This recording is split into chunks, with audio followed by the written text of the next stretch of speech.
ওই দিনের রাজনাথ সিং ঠিক না আজকের মোদি ঠিক? এই দুটো ঠিকের মাঝখানে একটা কনফিউশন আছে। আর আলোচনা করতে গেলেই একটি কথা, তোমরা শূন্য কথা, শূন্য আমরা কথা বলবো না তো কে বলবে? বিজেপি বলবে। মানুষের কাছে বিকল্পটা কোথায়? এক দেওয়াল থেকে আরেক দেওয়াল মাথা টেকা। তো আমরা এটা বিশ্বাস করি না যে বিজেপির রাজনীতিতে এতটা সৎ, এতটা সরল। ওয়েস্টেজ অফ ভোট, তৃণমূল বিরোধী ভোট বিজেপিকে দেওয়া মানে এক একটা ভোট নষ্ট হওয়া। যে এই যেটা বলছেন এটা আসলে একটা ফাঁপা বেলুন।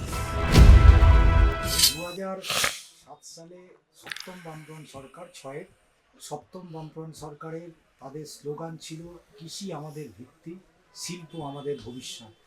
যে স্লোগানকে সামনে রেখে তৎকালীন মুখ্যমন্ত্রী বুদ্ধদেব ভট্টাচার্য তিনি সিঙ্গুরে টাটা ন্যানো কারখানা নিয়ে আসার আপ্রাণ চেষ্টা চালিয়েছিলেন।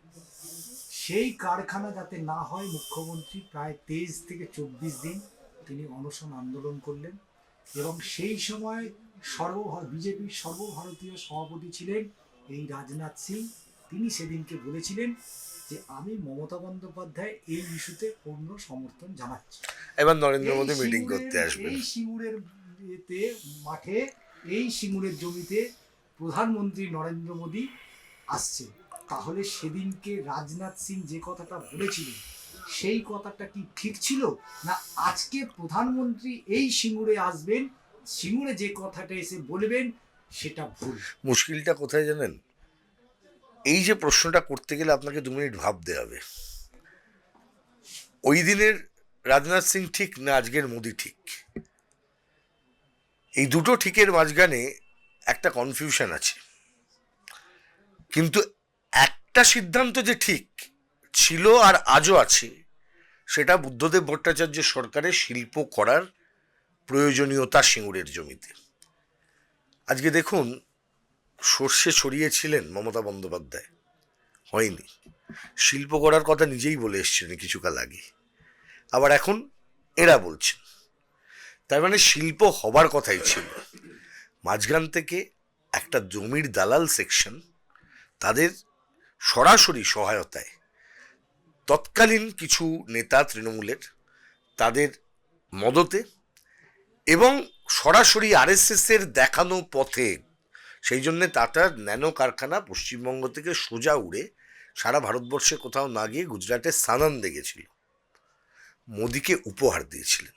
আপনি একটুখানি মনে করে দেখবেন, ক্যারেক্টার কিন্তু সেই আবার ওই দুটি থাকছে। সেদিনের গুজরাটের মুখ্যমন্ত্রী, যিনি আজকের ভারতের প্রধানমন্ত্রী, সবচেয়ে বেশি বেনিফিটেড হয়েছিলেন এই প্রজেক্ট ওখানে যাওয়ার জন্য। আর সেদিনের পশ্চিমবাংলার মুখ্যমন্ত্রী বুদ্ধদেব ভট্টাচার্য। আমি আপনাকে একটু পিছনে চলে যেতে বলবো। ওই সময়কার গোটা দেশের যত ন্যাশনাল জার্নাল ছিল, মানে যদিও এই এই এই তুলনাগুলো খুব একটা সঠিক হয় না, বা আমিও এই ধরনের তুলনার খুব একটা পক্ষপাতী নই, তথাকথিত এই সার্ভে করা, কিন্তু ইন্ডিয়া টুডে বলুন, দি উইক বলুন, এই সমস্ত ম্যাগাজিনগুলোতে যে সমস্ত সার্ভে তখন হতো, তখন তো এত সোশ্যাল মিডিয়া, এত ইন্টারনেট, এত কিছু নেই। তো ওই ম্যাগাজিনগুলোতে যখন বিভিন্ন মুখ্যমন্ত্রীদের ওই র্যাঙ্ক দিত, সেইখানে কিন্তু দুটো নাম বারবার আসতো এবং দুটো মডেল বারবার আসতো। একটা হচ্ছে Buddhadeb Bhattacharya, Bengal model, West Bengal model, left model, আর একটা হচ্ছে নরেন্দ্র মোদী, গুজরাট মডেল। আর এই দুটো মডেলের মধ্যে সংঘাত, এবং আমরা যে কারণে প্রথম থেকেই বলেছিলাম পশ্চিমবাংলার বামফ্রন্ট সরকারের অস্তিত্বটা ভারতের রাজনীতিতে খুব গুরুত্বপূর্ণ, কারণ লেফট পলিটিক্সকে রিটেন করাতে গেলে পশ্চিমবাংলার বামফ্রন্ট সরকারকে রক্ষা করার দরকার ছিল, আর লেফট পলিটিক্সকে ইরেলিভেন্ট করতে গেলে, বামফ্রন্ট সরকারকে ইরেলিভেন্ট করতে গেলে তার প্রজেক্টকে, তার লক্ষ্যকে পরাস্ত করার দরকার ছিল। তাই জন্যে 90% কাজ হয়ে যাওয়া কারখানা কি ষড়যন্ত্রের মধ্যে দিয়ে বন্ধ হলো সেটা আপনারা দেখতে পেয়েছেন। আজকে দাঁড়িয়ে যখন হলো না, হয়ে গেলে তো হয়ে যেত, তাহলে তার কোনো অসুবিধে ছিল না। একটাই প্রুফ করা গেল, সিপিএম নিজের কথা রাখতে পারলো না, কথা রাখতে দেওয়া হলো না, সেটাকে ভুলিয়ে দেওয়া হলো। এখন মমতা বন্দ্যোপাধ্যায় বলছেন আমি শিল্প আনবো। কি শিল্প? ঘুগনি, চপ। আর এই ঢপগুলো লোকে নিচ্ছে, স্তাবক ভর্তি চারিদিকে। আর আলোচনা করতে গেলেই একটি কথা, তোমরা শূন্য কথা, আরে শূন্য আমরা কথা বলবো না তো কে বলবে? বিজেপি বলবে। আর বিজেপি ওই কথা বলছে। মানুষের কাছে বিকল্পটা কোথায়? এক দেওয়াল থেকে আরেক দেওয়াল মাথা টেকা? এখান থেকে ধাক্কা খেয়ে ওই দেওয়ালে গিয়ে মাথা ফাটাবে, ওইখান থেকে এখানে আসবে। বিকল্প খুঁজতে হবে। বিকল্পটা বামপন্থীরা নিয়ে বসে আছে। আর এই বিকল্প দক্ষিণপন্থী রাজনীতিকে পরাস্ত করার উপায় একমাত্র বামপন্থা। এখানে কোনো ভেজাল কিছু নেই। তাহলে আপনি কি মনে করেন এই ন্যানো গুজরাট থেকে আবার পশ্চিমবঙ্গের মাটিতে ফিরে আসতে পারে নরেন্দ্র মোদী? দেখুন, আমি জানি না এত বছর পর কি করে ন্যানো ফিরে আসবে, এরকম ধারণা করার টেকনোলজি সবসময় অ্যাডভান্সড হচ্ছে।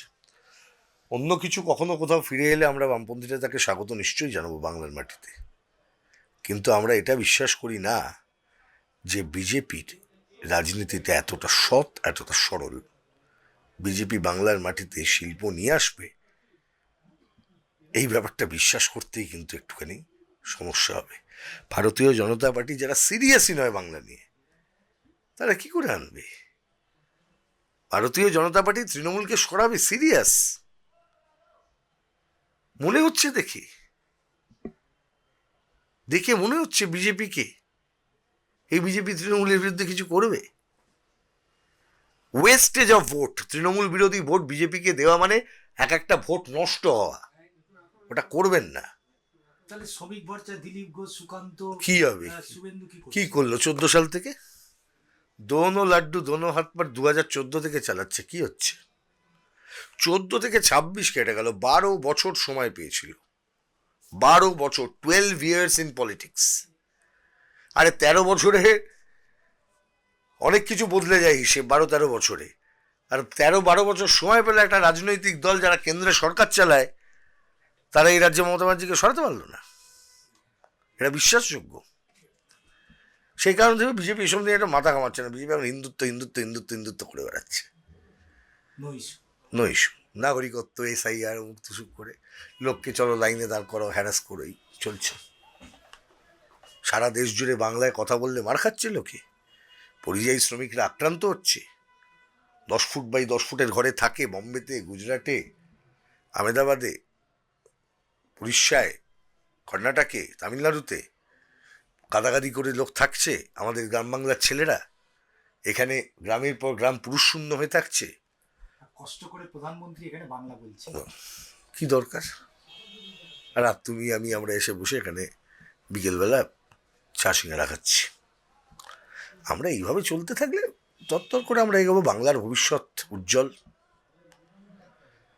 যদি মমতা ব্যানার্জির আমলের এই উন্নয়নটাকে আপনি যখন দারুণ উন্নয়ন হয়েছে আপনি বলছেন, একদিক দিয়ে এক ধরনের বিশ্বাস আছে, কিছু না থাকার থেকে তো এটা ভালো। তবু মানে দেয়াল দিয়ে পিঠ টিকে গেছে এরকম একটা লোক খড়কুটো ধরে বেঁচে থাকতে চাইছে, কিছু না হওয়ার থেকে তো ঠিক আছে এটা।